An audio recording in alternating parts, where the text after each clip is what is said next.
అందరికీ నమస్కారం. ఏపీ టుడేకి స్వాగతం. నేను మీ మాదిరెడ్డి శ్రీనివాసరెడ్డి. ధనలక్ష్మి తలుపు తట్టట్లే ఆంధ్రప్రదేశ్ రాష్ట్రంలో. ఆంధ్రప్రదేశ్లో కనిపించని ధన ప్రవాహం, డబ్బు లేదు, పండగ వేళ పైసలు లేవు, నగదు లేక అవస్థలు పడుతున్నటువంటి ప్రజానీకం. ఎంత అవస్థలు పడుతున్నారంటే మరి దీనికి కారణం ఏంటనేది ప్రభుత్వాలు ఆలోచించాల. ఎంత అవస్థలు పడుతున్నారంటే వినాయక చవితి మొదలు మరి దసరా, రేపు రాబోతుంది దీపావళి, ఇవన్నీ కూడా పండగలు. ఇదంతా పండగల సీజన్. ప్రతి కుటుంబం కూడా తమ శక్తికి తగినట్లుగా ఈ పండగల సీజన్లో నూతన వస్త్రాలు కొనటం, వస్తువులు కొనుగోలు చేయటం, పిల్ల పాపలతో ఈ పండగలు ఆనందంగా జరుపుకోవటం అలవాటు. వ్యాపారస్తులందరికీ కూడా షాపులన్నీ కూడా కళకళలాడటం అనేది మనం చూస్తూ ఉంటాం. ఏమి లేదు అలాంటి పరిస్థితి ఇప్పుడు రాష్ట్రంలో. ఎక్కడ భూతద్దం పెట్టి ఎతికి చూసినా సరే అలాంటి పరిస్థితులు. షాపులు కళకళలాడు, షాపులు బోసిపోతా ఉన్నాయి. ఎక్కడ సందడి లేదు. కాస్త కోస్త ఉన్నవాళ్ళు గతంలో మరి బంగారం, వెండి వంటి విలువైనటువంటి ఆభరణాలు, గృహ సంబంధితమైనటువంటి వస్తువులు ఖచ్చితంగా దసరా పండగ సందర్భంలో సమీకరించుకుంటారు. అలాంటి పరిస్థితులు ఏం కనపట్ల. పండుగల నేపథ్యంలో సెలవులు వస్తాయి కదా, ఇప్పుడు సెలవుల్లోనే ఉన్నాం మనం. సెలవుల నేపథ్యంలో పిల్లలకు ఇష్టమైనటువంటి తినుబండారాలు తయారు చేసుకోవటం, అదే సందర్భంలో మాంసాహార వంటకాలకు ప్రాధాన్యత ఇవ్వటం, ఇవన్నీ జరిగేవి ఒకప్పుడు అన్న పరిస్థితి ఉన్నదా అనిపిస్తా ఉంది. అవేమి జరగట్లా. చాలా భిన్నంగా నగదు చలామణి లేక జనం గగ్గోలు పెడుతున్న పరిస్థితులు ఆంధ్రప్రదేశ్ రాష్ట్రంలో కనిపిస్తున్నాయి. ధనలక్ష్మి తలుపు తట్టకపోవడంతో ఆస్తులు ఎన్ని ఉన్నా కాసులు లేవన్న కంగారు ప్రజల్లో కనిపిస్తా ఉంది. ఇందుకు కారణాలు ఏమైనా అది కొత్త ప్రభుత్వం కారణమని నేను చెప్పట్లా. కొత్త ప్రభుత్వం బాధ్యత ఉంది అని మాత్రం భావిస్తున్నా. ఎందుకంటే ప్రజలు ఆర్థిక అవస్థలు ఎదుర్కొంటున్నారు అంటే దానికి పరిపాలనే కదా కారణం. మరి మీరు రాగానే పడిపోయిన రియల్ వ్యాపారం అనేది, గతంలో రియల్ వ్యాపారం పడిపోయింది. చంద్రబాబు నాయుడు గారు రాగానే అమాంతం ఆకాశానికి అందుకుంటుందని చెప్పారు కదా, ఏం కనపట్ల. అంత బుస్, ఏమి లేదు.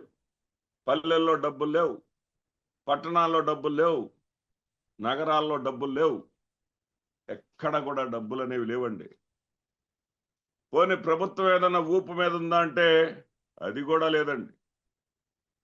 ఈ నెల ఇప్పటికి 6వ తేదీ, ఇంకా 60% మందికి జీతాలు పడలేదు.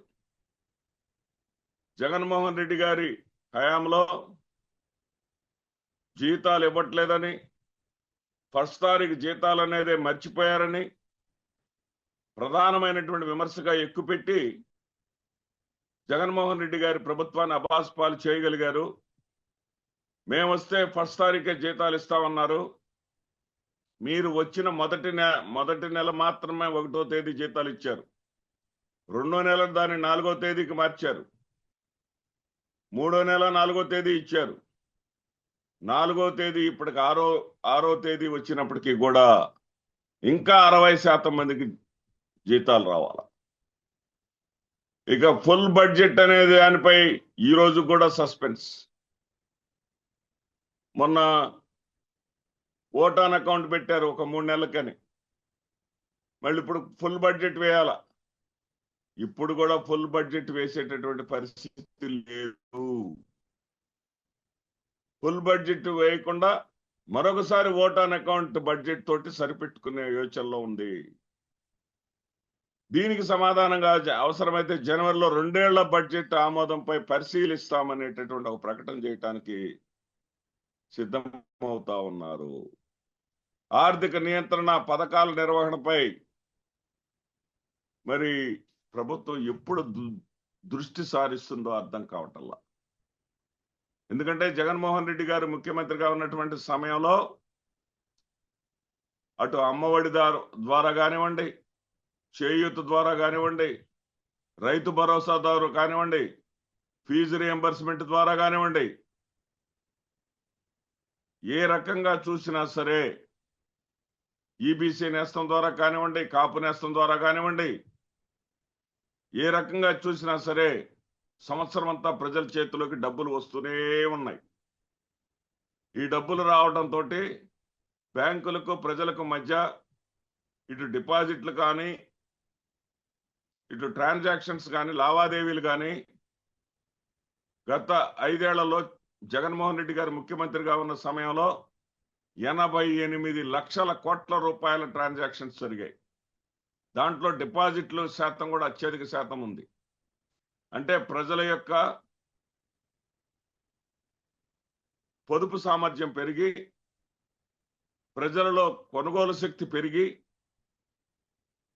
వినిమయ సామర్థ్యం పెరిగి, ప్రజల చేతిలో డబ్బులు పుష్కలంగా ఉన్న కాలం పోయి ఈ రోజున ప్రజలు డబ్బులు లేక అల్లల్లాడుతున్నటువంటి పరిస్థితులు ఏర్పడ్డాయి. పోనీ ప్రభుత్వం ఏదైనా ఈ మార్పులు చేసి సూపర్ 6తో సహా అన్నిటినీ ఎగ్గొట్టి ప్రభుత్వం ఏదైనా సరే వనరులను సమకూర్చుకోగలిగిందంటే అది లేదు. ప్రభుత్వం ఎంతసేపటికి కూడా గత ప్రభుత్వం చేసినటువంటి తప్పుల మీద దృష్టి సారిస్తూ ఈ రోజు వరకు కూడా, ఈ రోజు ఆంధ్రజ్యోతి మనం చూస్తే హెడ్డింగ్ అదే, తిరుపతి లడ్డు. ఇక తిరుపతి లడ్డు అంశం తప్ప ఆంధ్రప్రదేశ్ రాష్ట్రంలో ఏ అంశాలు లేనట్టుగా.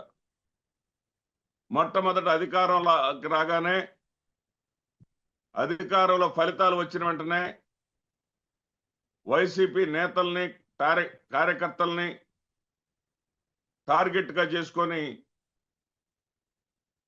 రక్తాన్ని చిందించేటటువంటి పనులు చేశారు.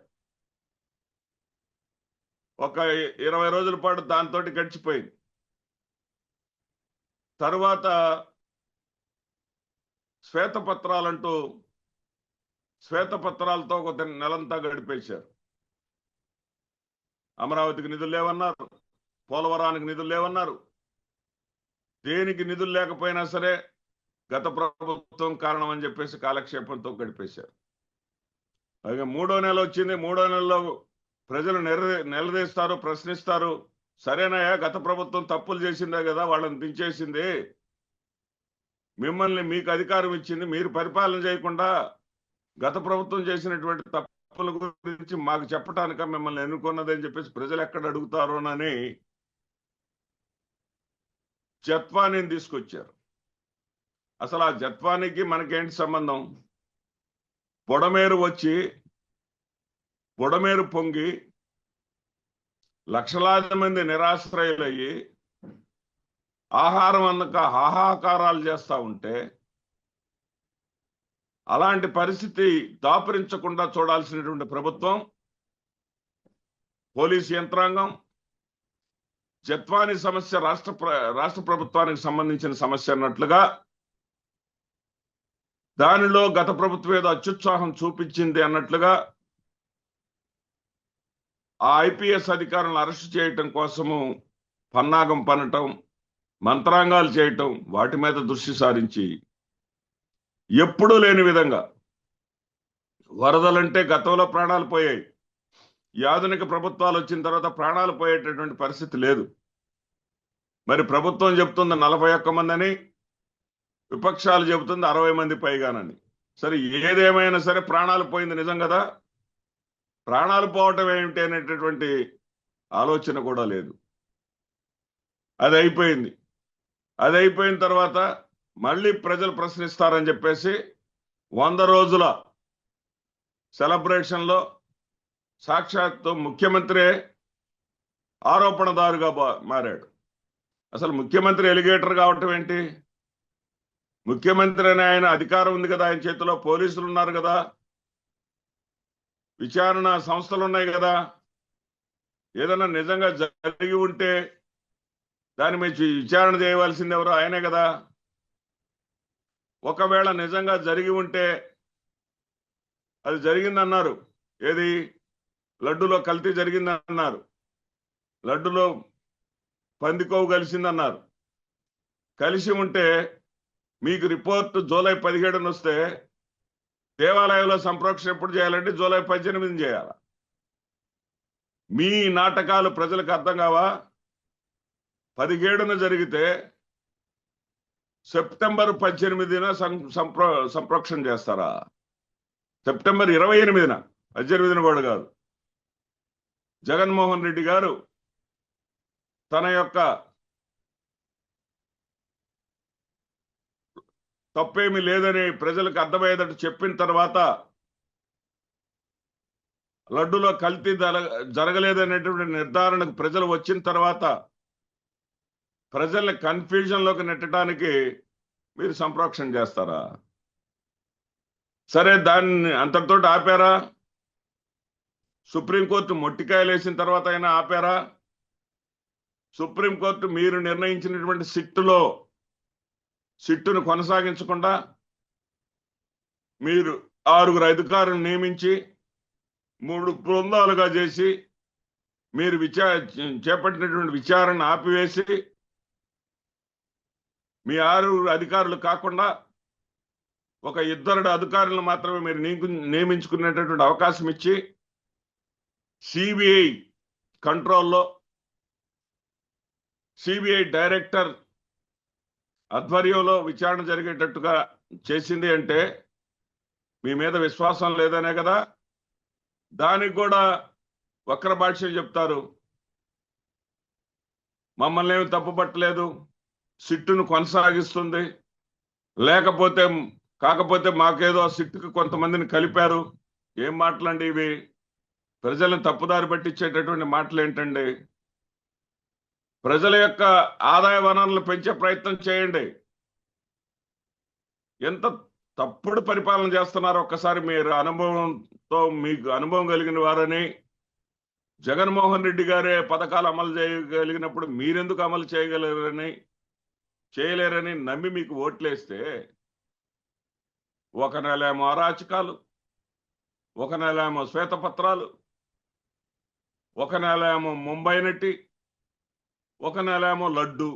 ఏంటండి ఎటుపోతున్నాం సార్? మనం ఎటుపోతున్నాం సార్? ప్రజలు ధనలక్ష్మి తలుపు తట్టక అల్లాడిపోతా ఉన్నారు. పండుగలు మర్చిపోతున్నారు, పబ్బాలు మర్చిపోతున్నారు, సెలవుల్లో పిల్లలతో ఉల్లాసంగా గడవటం కూడా మర్చిపోతా ఉన్నారు. నెల జీతాలను ఫస్ట్ తారీఖు అందుకోవటం కూడా మర్చిపోతా ఉన్నారు.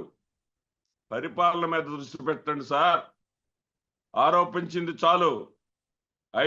గత 5 ఏళ్లలో జరిగిన పొరపాట్లను లేదా తప్పులను వెలికి తీయమని కాదు మీకు అధికారం ఇచ్చింది.